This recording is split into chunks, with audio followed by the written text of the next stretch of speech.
she was with us and brought us to this flat. Who in your family was with you?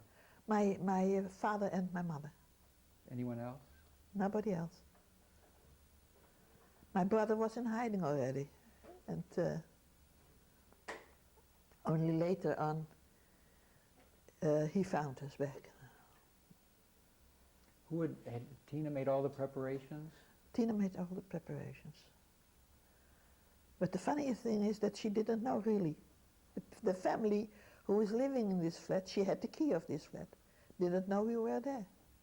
They went on a holiday, on a holiday trip with the class. He was a school teacher, and he went on a camping trip with his class, and he came home only 6 weeks later. We were there in the house. Oh, I forgot to tell you. Tina left us in the house, and she didn't come back. And we were sitting there for 6 weeks. Then suddenly the door was opened, key went in the lock, and we heard somebody coming up. We thought it was Tina. Then we saw some strange people coming up. And they said, "What are you doing in our flat?" We told them that Tina had brought us over there. And she said, "Okay, when Tina had brought you over here, it's okay. We will make arrangements how to take care of you," and so on. It was a family with 3 little children, and the woman was pregnant. And that night we stayed in their house. They said, "You just sleep where you're sleeping. We arrange something." And later on, my parents were talking. I was just 17 years old, and the children of 17 years then were children. Now they are not children anymore. But my parents were talking about it, and they decided that they would rent a flat, and we could stay on in their flat. Beautiful people. And that's the way it was for a year and a half. We stayed over there. But why Tina didn't came back, I forgot to tell you. The Germans caught her. But they had nothing special against her. So after a couple of weeks, they let her go again. What was her relationship to the Westerweel family? They were very close friends. And they had no idea you were coming? They had no idea we were coming. But they just kept us. We were completely strangers. They said, "You're Jewish?" "Yes." "Oh, that's the start." We wanted to start to do something. These people were thinking about doing something to help people, not especially Jews, all kinds of people who were discriminated against by the Jews, by the Germans. Did you get any false identity papers? We got a false identity card. I don't have it anymore. And another name. What was your name? My name was the same. The first name was the same, Jane, and my false name was De Boer. That was a real non-Jewish name. And my mother became, instead of Vrouwtje, that's also a real Dutch name, Frederica. And her maiden name on that paper was De Bruin. And my father was Herman. Herman de Boer. In the beginning it was very strange to have another name, but you get used to it. How did you get the papers? I don't know. I think that Joop brought them to us. What was your daily routine like when you were in Rotterdam? My daily routine, I have nothing to do. I was very lucky. In the house of the family Westerweel was a large library. I read a lot. That was the thing to do. We were doing our shopping, We were not Jewish looking, so we had no problems at all. But most of the time I did the shopping, because the Germans were not only after the Jews, they were also after the men. And so it was safer for my father to stay at home. What did you do for money? My aunt, who helped us, was a very rich woman. And she left with the family Westerville money to give us every month. And she took care of us till the end of, financially, till the end of the war. And the very sad thing is that she got caught, and she died in Auschwitz, or I don't know where. Were you ever suspected of being a Jew? I don't think so. I don't think so, that I was suspected to be Jewish. Never. Who did you talk to besides your family? Besides my family in the beginning, nobody. Only the people from the Friends of Joop Willy Westerveld came to our house sometimes to stay with us for a night, because it was a large flat. And the family Westerveld was taking care of a group of youngsters from the youth Aliyah in Loosdrecht. It was a youth Aliyah home. And they brought us youngsters for a couple of nights till they found other addresses. So in a way we were also working in the underground. We had lots of youngsters always passing through our house. And I think they were from my age. That was the youngest I was talking to. But the funniest thing was, they didn't know that we were also Jewish. Did you make any friends? Not really, because they were passing through.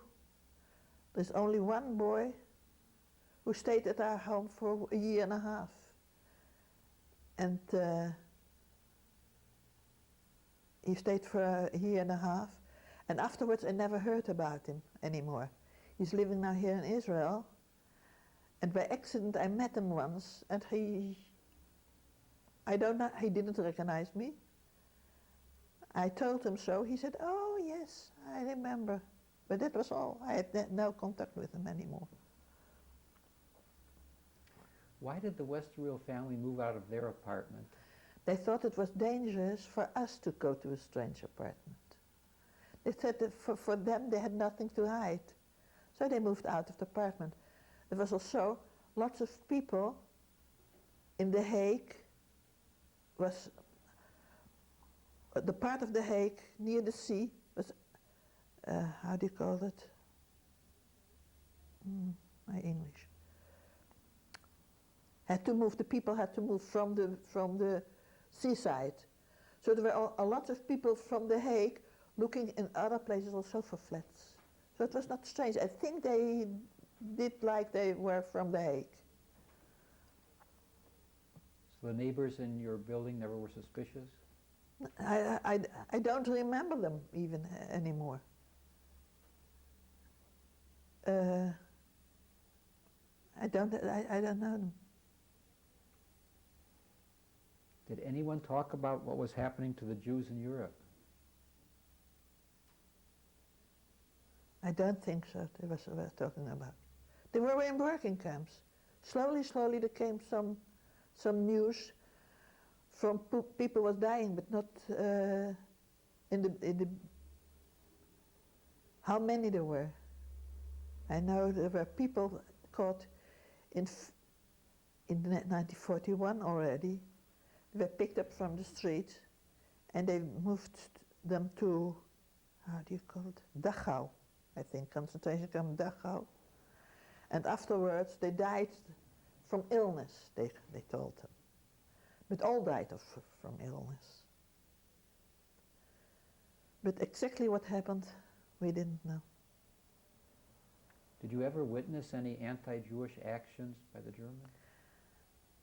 Yes, the first razzias in Amsterdam I witnessed. I was standing on the roof, and I saw the Germans came to the houses to collect the youngsters. It was in the beginning, it was the youngsters from 13 till 40, something like that. I don't remember it very well, but it was the way it was. They had to go to working camps.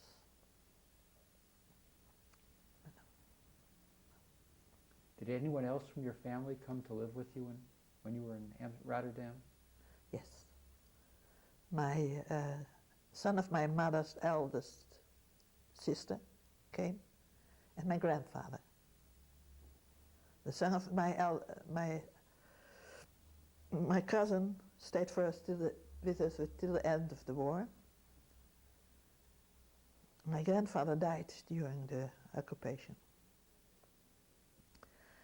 That was a very, very sad story. He died, I think, from sadness, because he saw all his family gone. And we didn't know what to do with his body.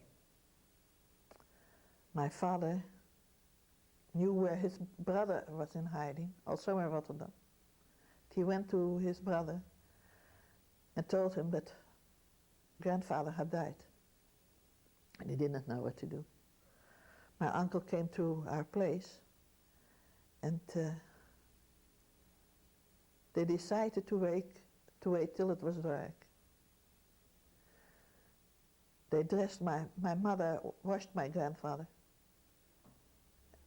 and he had his Jewish identity card still.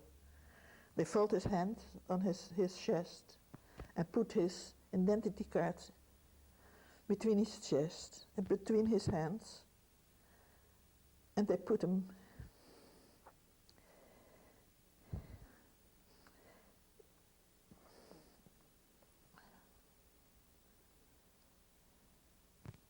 they rolled him in paper, and on their shoulders they brought him in the dark to a public building in the neighborhood on their shoulders.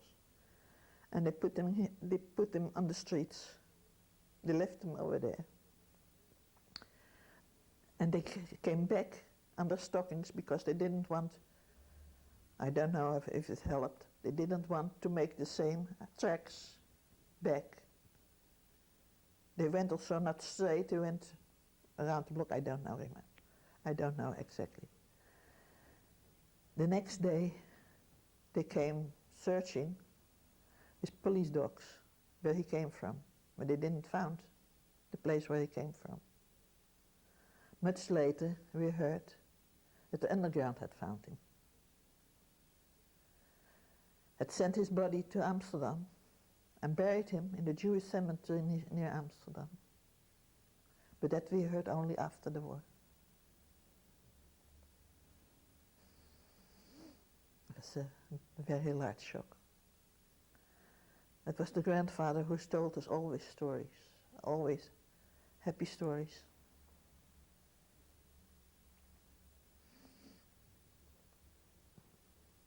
Did you receive any news from your brother? My brother was catched in 1943 in the train with distribution cards in his pocket. He was on the way to bring them to people who were in hiding. They caught him in the train and they sent him to Westerbork. That was the Dutch concentration camp. When my parents realized that he was caught, my mother told my father, this poor boy, we'll send him to Germany, it's very cold. And he doesn't have any clothes. But what should he do? He has nothing to wear. So my father said, don't worry.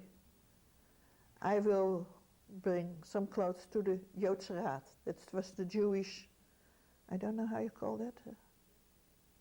The Jews who took care of the other Jews. And they will send him a parcel. My father went to Amsterdam by train. I think he was recognized. That was 3 weeks after my brother, and he was caught too. The day my father was arrested, they sent my brother from Westerbork to Auschwitz. And where he was exterminated, as they called it. So he went to bring the parcel for nothing, because he was not there anymore.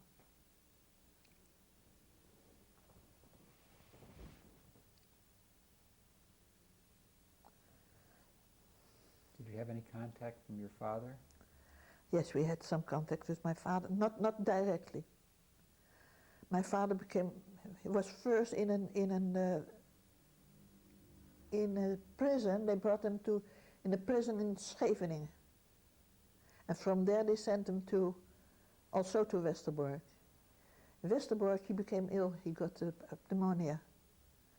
And a friend of my parents was the head nurse over there. She was also Jewish, but she was the head nurse, and she had something to say. And she kept him for half a year in the camp over there. During that half a year, he wrote letters to my non-Jewish aunt from the concentration camp Westerbork. I still have some here. And that's the only way we got contact. Also, during that time, my parents were 25 years married. I think I still have the letter here. My father wrote to my mother, and he wrote to her, "We are 25 years married, and when I should have been home, I would bring you flowers." So he drew flowers in his letter. "So you have to be happy with these flowers. When I'm coming back, I will bring you real flowers." Yes, that was that.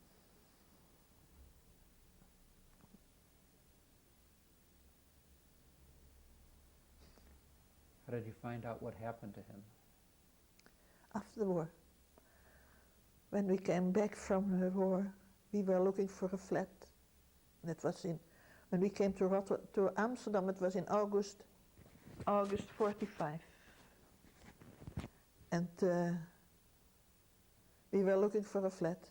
And my mother told me we have to have a large flat. When Bernard and father are coming back, we need a large flat. So we got a large flat. We didn't realize they would never come back.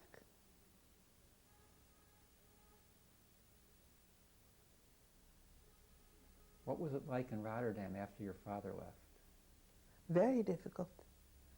In Rotterdam, we had the hunger winter, they call it.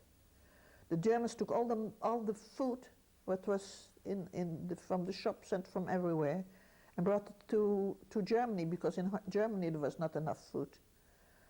So there was no food enough for the people. Only on the black market. My mother bought tulip bulbs. We ate tulip bulbs and sugar beets.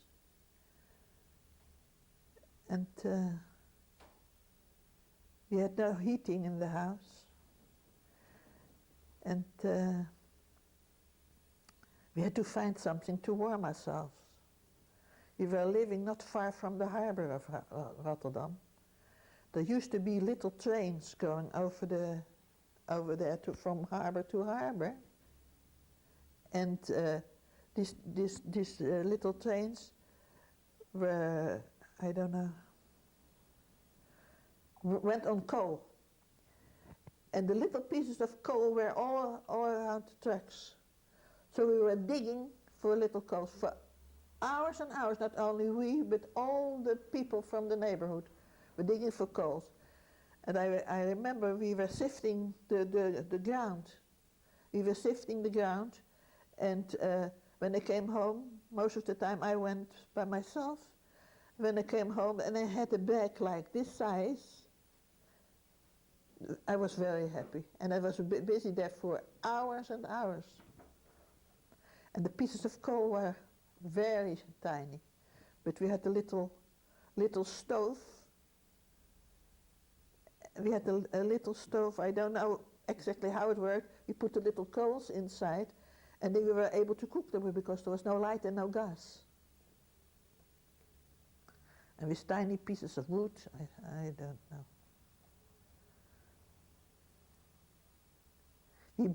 We took one of the doors out of the flat.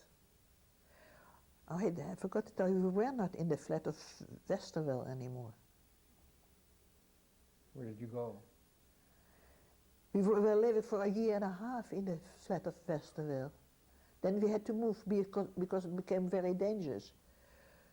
The flat was on the name of Westerwil, and they were looking for Westerwil. So the family Westerwil didn't want us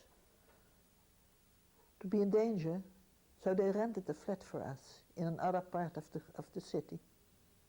And that the last year and a half we were standing over there, we were living over there. In that flat we had the hunger winter, and we, as I told you, we took down one of the doors, and we made a little piece of wood for our little stove. When the people came back, there was a door was missing.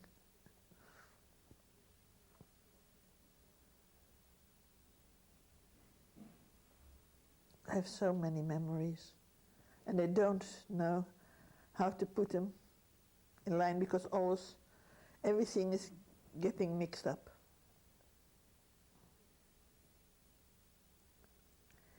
In the beginning of the war, I met my husband. My husband was living in The Hague. I went on a holiday to the same aunt who later helped us.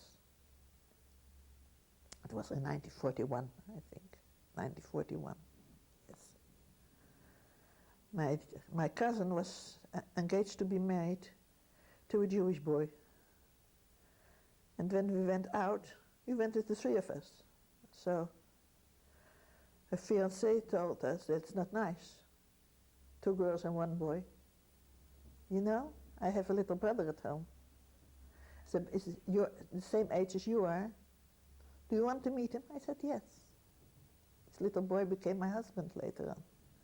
My cousin and my brother-in-law didn't live after the war. They got caught. But we stayed on, we got married. Did you continue to have contact with the Westerwil family during the war? Yes, we could, as much as possible. But Mr. and Mrs. Westerwil were caught. Mr. Westerwil they were caught and they were brought to Vught. Vught was another concentration camp in Holland, also for non-Jews. Westerbork was for Jews, Vught was for non-Jews. And Joop and Willy were both brought to Vught.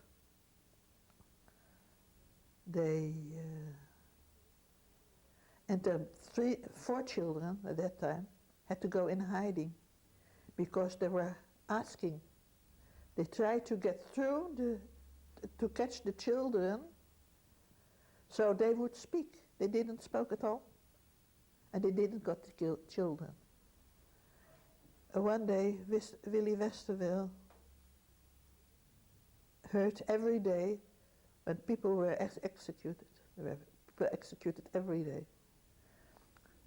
Willy Westerwil, one day they came in her cell and they told her, "Did you hear the execution this morning?" She said, "Like every day." She said, "But this morning it was your husband."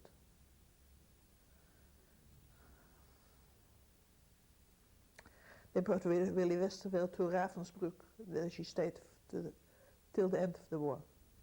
Luckily she came back. But it's very sad. Where were you when you heard the war was over? I was in Rotterdam. We had first,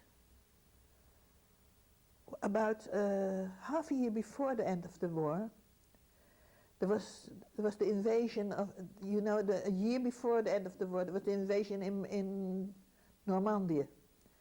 In Normandy was and we heard every day that the Allied soldiers came closer to Holland. And when there was the, how do you call it, the big fight about Arnhem, I think you have heard about it, it was very famous. They told us how do you call it, the liberation was very near and we had to prepare because every moment the Americans would come and how do you call it, liberate us. That was in September 44. And my mother said, we don't tell anybody, we don't go because we are not sure. We are only sure when we see them. But the whole country was completely crazy. And still now it's called the Dolle Dinsdag, the crazy Tuesday. Because really the people thought we were liberated. Only the south part of Holland was liberated at that time. But the north part stayed under occupation till May 45.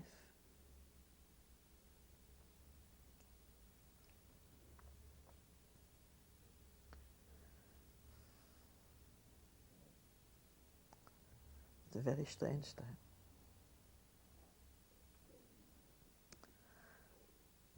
In May 45, we saw some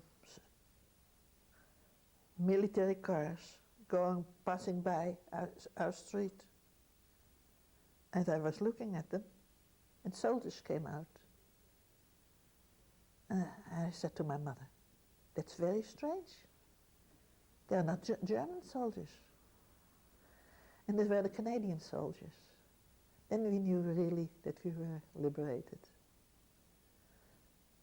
And we went out to the streets. The people were all shouting and very happy because we were very hungry also. And but we couldn't be happy. My mother said, you will not have a real party till Father and Bernard are home.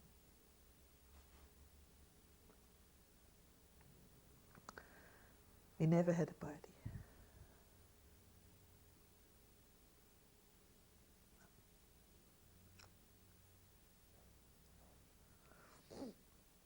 Let's stop here. Okay.